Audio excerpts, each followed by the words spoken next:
Darren James hadn't worn jeans in over a year, but today he was doing everything he could to look like, well, not himself. He parked his black Range Rover 2 blocks from the house, tossed his Rolex in the glove compartment, and pulled on a faded baseball cap before heading toward the backyard of his college buddy's place. The smell of grilled meat and beer hit him before he even reached the gate, and he sighed in relief. Normal. Casual. No one here would care that he owned a luxury tech firm or that Forbes listed him as one of the country's youngest millionaires under 35. That was the entire point. "Darren," his friend Luke called out, waving from the grill with a spatula in hand. "You made it, man. Burgers or ribs?" "I'm easy," Darren said, shoulders relaxing. He scanned the crowd. Lawn chairs were scattered in the grass, string lights hung from the trees, and people were laughing, drinking out of red cups. No suits, no investors, no fake smiles, and then he saw her. She was standing near the cooler, pulling out a soda, wearing a yellow sundress and Converse sneakers, her dark hair piled in a messy bun. She was laughing at something someone said, but even from across the yard, Darren could tell she wasn't just being polite, her laugh was real. It hit him in the chest. "Who's that?" Darren asked, nodding toward her. Luke glanced over. "Oh, that's Vanessa. She's my wife's cousin, just moved back into town. Be nice, she's had a rough year." Darren didn't ask for details. He didn't need them. His legs were already moving. Vanessa didn't notice him approach until he was right in front of her. "Hey," he said, offering a smile that he hoped looked nothing like the one he used in boardrooms. Her eyes flicked up to his. "Hi. I'm Darren," he said, holding out his hand. "Vanessa," she said, shaking it. Her grip was warm, confident. "You with Luke's crew?" "Yeah, college buddies," he said. "You, family, my cousin is married to the guy who thinks he's a grill god." Darren laughed. "He takes it seriously, huh?" He threatened to kick me out for putting ketchup on my hot dog. "You monster," Vanessa grinned. "Exactly." They stood there for a beat. Her eyes were a rich brown, her voice low and steady. She didn't seem impressed by him or curious or even flirty. She was just present, comfortable in her own skin. It was oddly disarming. "Want a drink?" Darren asked. "I already have one," she said, holding up her soda. "But I'll come with you." Watching people fight over the last cold beer is entertainment. They moved toward the cooler, and their conversation slipped into something easy. He found out she just moved back from Seattle after quitting her job in publishing. That she was living in her aunt's guest house while figuring things out. That she hated small talk and loved thunderstorms, and she didn't ask what he did for work. He didn't offer. Later, when they were sitting on the grass away from the noise, she glanced at him and said, "You don't talk like the other guys here." "What does that mean?" "You're listening," she said. "Most guys can't get through a sentence without trying to sound impressive." "I'm not trying to be impressive." "Good." She looked straight at him. "Because I'm really good at spotting fake." Something in his chest tightened. "I'm not fake," he said quietly. She studied him for a second. Then nodded. "I believe you." The backyard was glowing under the lights. A dog barked in the distance. Someone turned on music and people started dancing on the deck. Darren hadn't felt this calm in months. "I needed this," he admitted. "This?" she asked. "Just regular people, no suits. No politics, no games." Vanessa tilted her head. "You sound like you've been playing in a different league." He opened his mouth, closed it, then just said something like that. She didn't push, and for the first time in a long time, Darren didn't feel the need to perform. He just sat with her, talking about childhood memories, favorite road trip snacks, and what she'd do if she won the lottery. "I'd open a bookstore," she said, "with a coffee shop inside, no Wi-Fi, phones off, just books and people talking. That's oddly specific." "I've had a lot of time to think," she said, smiling softly. "Can I tell you something?" Darren asked. "Sure. I don't usually talk this much, not about real stuff." Vanessa looked at him. "Well, I don't usually like talking to strangers, so we're even," he laughed. When the night wound down and people started leaving, Darren found himself lingering. He didn't want to go back to his world just yet. "I should probably head out," she said, glancing toward the house. Yeah, he said, standing with her. Me too. They walked to the front. Her car was parked across the street. He hesitated. Can I see you again? He asked. Vanessa looked at him for a long second. Then she reached into her bag and pulled out a napkin. She scribbled something and handed it to him, her number. But no texting. Call. Like a normal person, Darren grinned. Deal. He watched her drive away, her taillights disappearing down the street. Then he looked down at the napkin in his hand. He'd gone to a barbecue to get away from his life. He didn't expect to meet someone who made him want to rewrite it. And he definitely didn't expect her. The first time Darren called Vanessa, she didn't answer. He stared at his phone, thumb hovering over the screen, then tossed it on the passenger seat beside him. The sun had already dipped below the skyline, casting long gold streaks over the city. Traffic inched forward, but he hardly noticed. He'd built entire systems to streamline global logistics, but dialing a woman's number had him second-guessing reality. On the third ring, his phone lit up. You actually called, Vanessa said, her voice calm but edged with amusement. I said I would. I figured you'd be the type to forget. That's fair, he said, but I'm not. He heard her shift, maybe settling into a chair. So, what's the plan? I was thinking coffee, no Wi-Fi, phones off. Just people talking. There was a pause then. That's dangerously close to clever. Is that a yes? It's a text me the address, but pretend you didn't. I'll pretend very convincingly. They met the next evening. He didn't take her to some hidden 5-star rooftop lounge or exclusive speakeasy. He found a hole-in-the-wall cafe near the edge of downtown, one with uneven floorboards and a chalkboard menu that looked like it hadn't been updated in years. The barista had a sleeve of tattoos and didn't bother asking for names. Vanessa was already seated by the window when he arrived. You're late, she said without looking up. I'm exactly on time. Late people always say that. You looked like someone who prefers to arrive early. Vanessa glanced at him. So you're observant, only when it matters. She shut her book and slid it into her bag. This place smells like burnt toast. Perfect, isn't it? She didn't answer, but the corners of her mouth twitched. They sat for a while, slowly peeling back layers.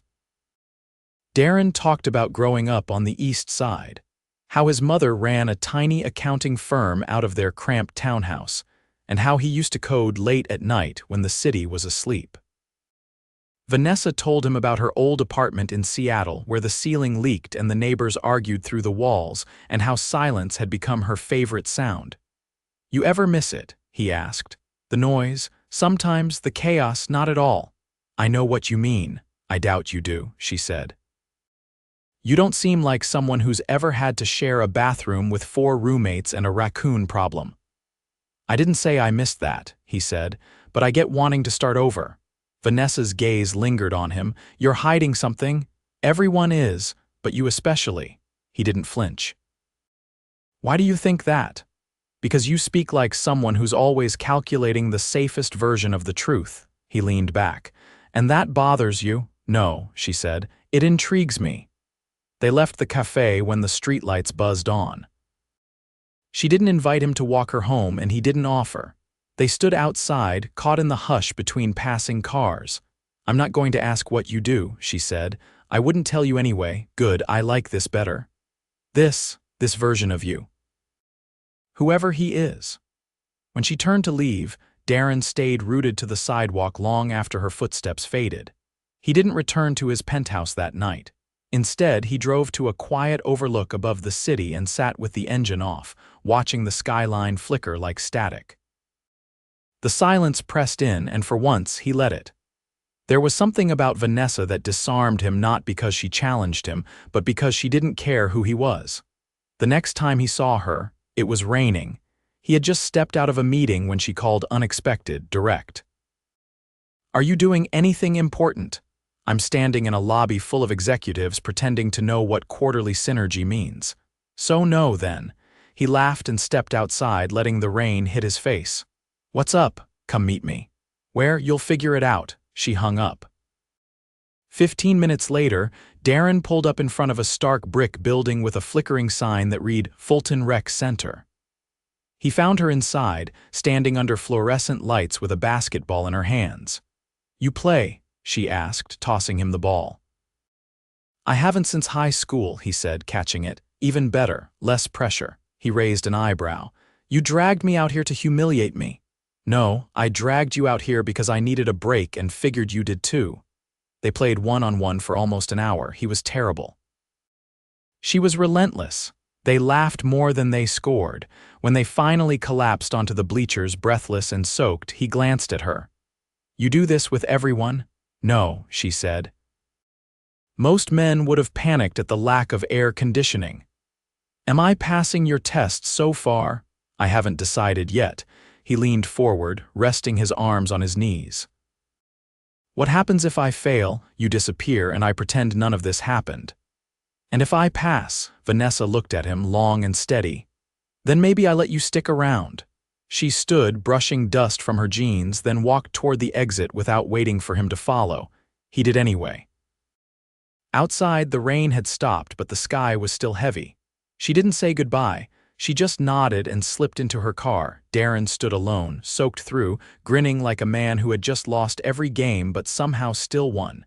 He didn't know what this was becoming, but he knew one thing. He didn't want to disappear. Darren sat in a conference room surrounded by glass walls, but all he could hear was her voice. He wasn't supposed to be thinking about Vanessa. Not during a pitch meeting with international investors. Not while his CFO laid out quarterly returns with bar graphs and projected trends. But his mind kept drifting to the way she'd rolled her eyes when he missed that final free throw, how she'd tossed him a towel like he was a kid at summer camp, not a man used to commanding boardrooms. He blinked as the room quieted. "Mr. James," one of the investors asked, her accent crisp, "do you have any final thoughts before we proceed?" Darren sat forward.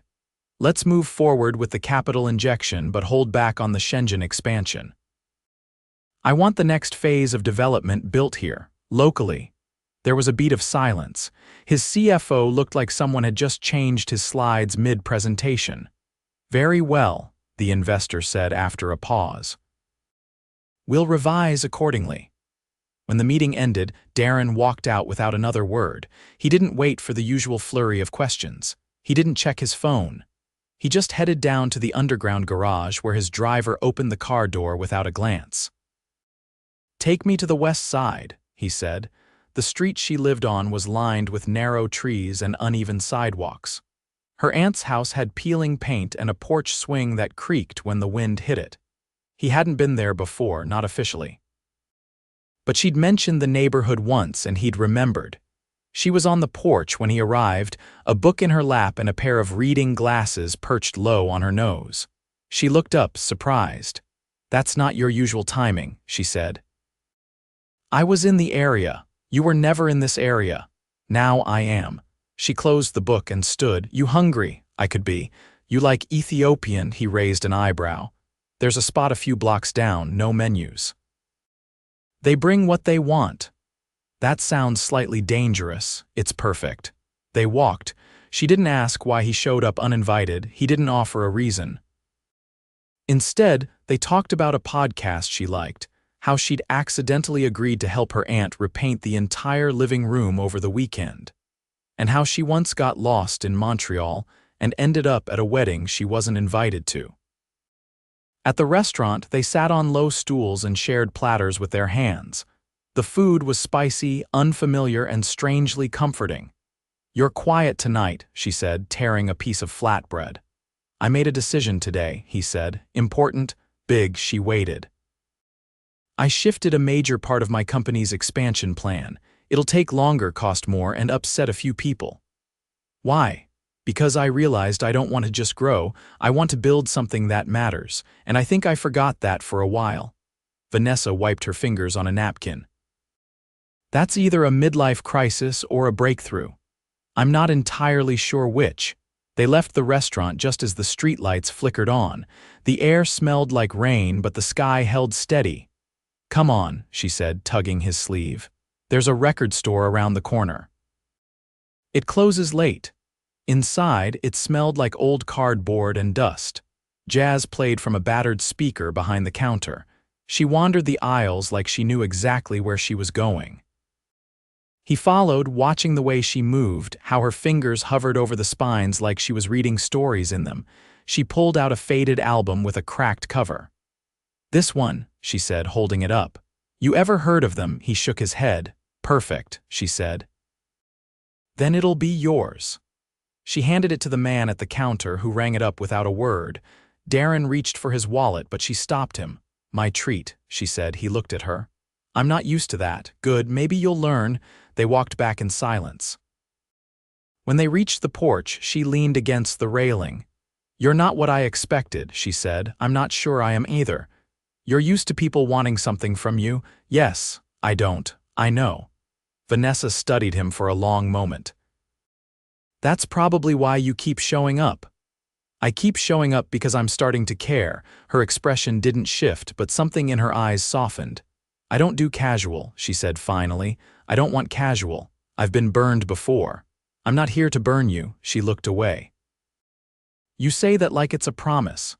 "It is," she didn't reply, just stepped forward and reached for the album in his hand. "Put this somewhere safe," she said. "I want it back if you vanish." "I'm not going anywhere," she nodded. "We'll see." He walked away without trying to kiss her. There was a gravity between them now, something heavier than charm or flirtation. She wasn't just another woman who'd be impressed by his car or credentials. She was someone who made him question why he'd ever let those things define him. Back in his penthouse, he set the record on the table, still wrapped in its brown paper sleeve. He didn't open it. Not yet. Tomorrow he'd figure out how to tell her the truth. Vanessa opened the door barefoot, paint in her hair and a roller still in one hand. "You're early," she said, stepping aside to let him in. "I brought backup," Darren said, holding up a brown paper bag. She sniffed. "Is that Thai?" 2 orders of green curry, 1 pad see-ew, and something I couldn't pronounce. She set the roller down on a tarp and looked at him. "That's excessive." "You're welcome." He followed her through the hallway, past a half-finished wall and a stack of drop cloths. The living room smelled like fresh paint and lemongrass. Her aunt wasn't home, and the silence felt almost intimate. "I take back everything I said about you being useless with a brush," he added, surveying the clean lines along the trim. "You doubted me. You doubted me last time." She handed him a towel. "You can repay me by finishing the last coat." He set the food down on a side table and took the roller from her. She watched from the couch as he worked, legs tucked beneath her, hair damp from a shower she clearly hadn't had time to finish drying. "Why did you really come today?" she asked, voice quiet. "Because I'm done hiding." She didn't respond, but a flicker of something crossed her face, wary but not closed off. "I should have told you sooner," Darren said, setting the roller back on the tray. "I run a company that designs secure AI systems for financial institutions. We handle private contracts, government-level encryption. It's big, bigger than I ever expected." Vanessa's expression didn't waver. "I'm not surprised," she said finally. "No, you're careful with your words. You watch everything before you act. That doesn't come from coasting. I didn't know how to tell you without ruining this. You think I care about your money?" "No," he said. "That's why it scared me." She stood then, walked to the window, arms crossed. "I've dated men with ambition," she said. "But they always wanted me to orbit their lives. You didn't. You let me stay grounded." He stepped closer. "Because I didn't want you to disappear." She turned around. "So why tell me now?" "Because I want more than fragments of you." "And you deserve more than fragments of me." Vanessa didn't speak for a long moment. Then she walked to the side table, opened the bag, and handed him a container. "I'm not going to fall apart over a confession," she said. "I wouldn't blame you if you did. I've had worse surprises." Darren took the food, sat beside her, and they ate in silence for a few minutes. The room felt warmer than before. "You know what's funny?" she said eventually. "I used to think I needed someone who could fix everything.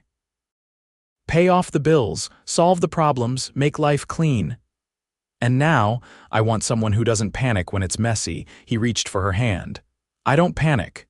She laced her fingers through his. "We'll see." Later that week, he asked her to meet him on the rooftop of a building she'd never been to. When she arrived, she found strings of soft white lights, a linen-covered table set for two, and a view that stretched across the entire city. "You did all this?" she asked, stepping onto the rooftop. "I made a few calls," Darren said, pulling out her chair. Vanessa looked around, brow raised. "Trying to impress me now?" "No," he said. "I want you to see the world I live in. Because I want you in it." They ate, and for once, he let her ask questions. She learned about the company he'd built from scratch, the pressure of investors, the boardroom betrayals, the late nights he spent staring at code and questioning if any of it meant anything. He told her about the offer to sell, the one he turned down despite the obscene number attached to it. "Why didn't you take it?" she asked. "Because I still had something to prove." "To who?" He didn't answer right away. Finally, he said, "To myself." They were quiet after that.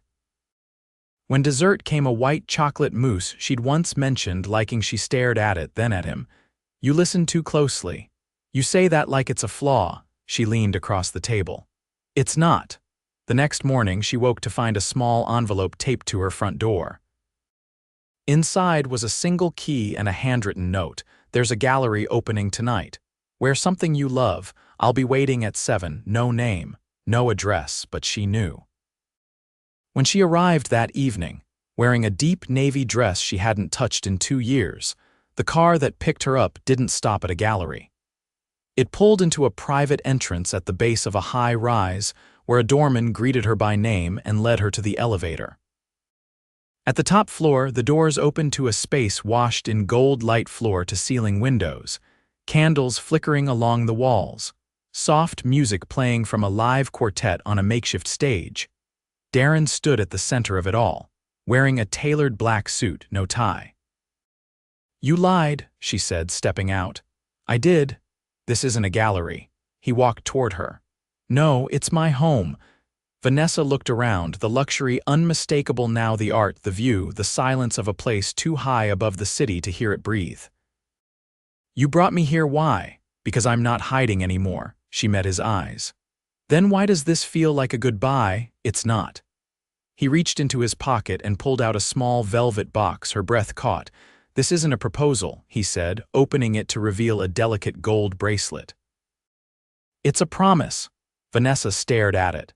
"I want to build something real," Darren said. "With you, not because it's convenient, not because I'm tired of being alone, but because you make me want to stop chasing and start choosing." She took the bracelet, fingers brushing his. "You're still terrible at basketball." "I'll practice. And I'm not moving into a penthouse. I'll come to you." She smiled, slipping the bracelet onto her wrist. "Then I guess we have a deal."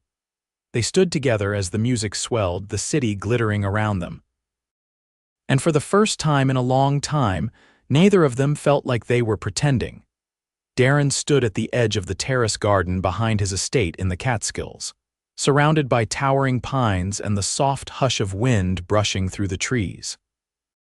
He watched as Vanessa crouched beside a raised flower bed, her hands deep in the soil, planting something with gentle, precise movements. She was glowing in the late afternoon light, sleeves rolled up, a streak of dirt along her cheek. "I don't think that's how you're supposed to do it," he said, stepping onto the stone path behind her. "Yes, it is," she replied without looking up. "You're just used to things that come pre-assembled." He crouched beside her. "That's not fair. I built an empire from scratch." She glanced at him. "And yet you still can't tell the difference between basil and mint."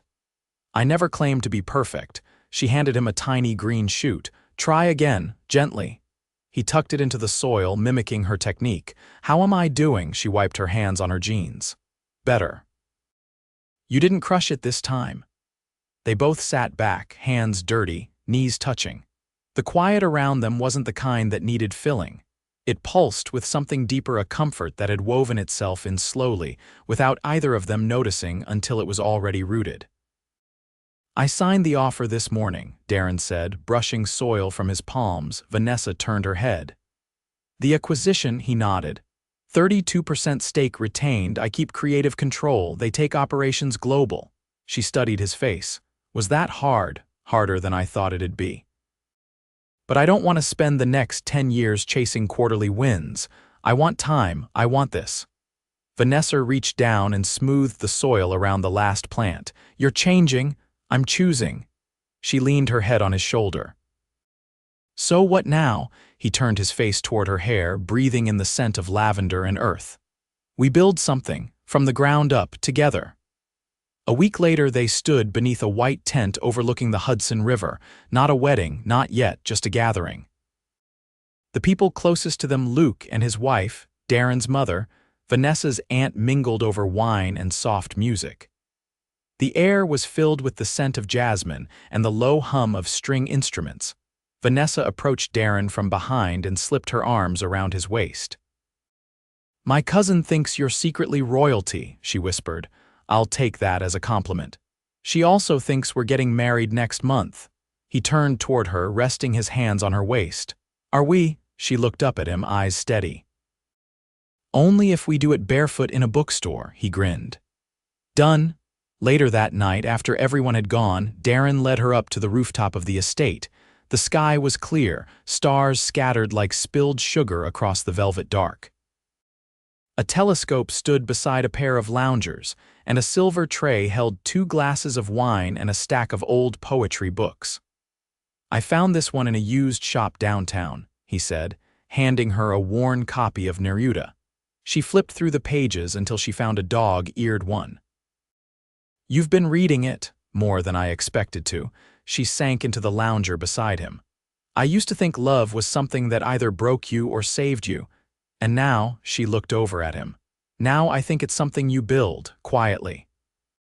Without even realizing it, he reached over and laced their fingers together. "Then let's keep building." A few months later, they moved into a renovated brownstone in Brooklyn. Vanessa opened her bookstore on the first-floor, brick walls, arched windows, shelves that reached the ceiling. No Wi-Fi, just like she'd dreamed. A bell above the door rang when regulars came in. Darren installed a coffee counter in the back, despite her protests. "You're trying to turn this into a cafe," she accused one morning, eyeing the espresso machine. "I'm trying to keep you from skipping lunch." She narrowed her eyes. "You bribed my suppliers, didn't you? Maybe. You're impossible, but you love me." She kissed him over the counter. "Unfortunately." In the evenings, they sat on the rooftop of their brownstone, legs tangled, reading aloud from whatever book she'd brought home. He worked less, traveled rarely. And when he did, she often came with him, curling beside him on private flights, editing manuscripts or sketching out ideas for book clubs. One night, under a sky thick with summer heat and fireflies, Darren stood in the backyard with a small velvet box in his hand. No crowd, no cameras, just her. Barefoot, laughing at something her aunt had said earlier that day, he dropped to one knee. Vanessa's breath hitched. "This time it is a proposal." She stared at him, mouth parted. "I want the bookstore, the garden, the late-night arguments about punctuation. I want a life that smells like old books and fresh basil, with you." She dropped to her knees and kissed him before he could open the box. "I've been waiting for you to say that," she whispered. Their wedding was held in the bookstore. Aisles cleared, chairs tucked between poetry shelves. They read vows in front of a stained glass window that caught the morning sun just right. Luke officiated. Her aunt cried. His mother danced too much. And when it was over, when every tear had been wiped and every laugh had echoed into the rafters, Darren pulled her into the middle of the store and kissed her like the world had finally landed in the right place. Years passed. They never stopped building. Not empires anymore, but memories. Traditions. A life filled with messy mornings, mismatched socks, and the kind of love that didn't need declarations to be understood. In the end, Darren never missed the boardrooms, not once. Because every time he walked through the door of their brownstone and heard the faint hum of jazz from the old record player, every time he saw her curled in a chair with a book in her lap and a mug of tea in her hand, he knew he had everything he'd ever been chasing. And this time, he wasn't letting it go.